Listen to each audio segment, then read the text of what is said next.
বাংলাদেশ আওয়ামী লীগ মাধবপুর উপজেলা শাখা ও অঙ্গ সংগঠন কর্তৃক আয়োজিত কর্মী সমাবেশে উপস্থিত আজকের শ্রদ্ধাভাজন সভাপতি, উপস্থিত বিশেষ অতিথিবৃন্দ, উপস্থিত আওয়ামী পরিবারের সদস্যবৃন্দ, সবার প্রতি আমার শ্রেণীমত সালাম, হিন্দু ভাইদের প্রতি আদাব।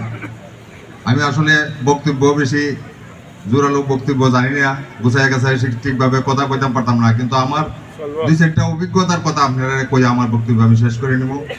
আমার একটা অভিজ্ঞতা হইল যে আমাদের যে সাবেক মন্ত্রী মহোদয় জনাব অ্যাডভোকেট এনামুল মোস্তফা শহীদ সাহেব, ওনার আমল থেকে আমরা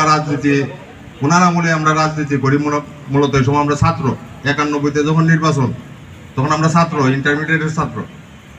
তো মোস্তফা শহীদ সাহেবের বিরুদ্ধে কিন্তু মাধবপুর অনেক কুন্দল ছিল, বিশাল কুন্দল ছিল মাধবপুর। এই পাইলট স্কুলের এই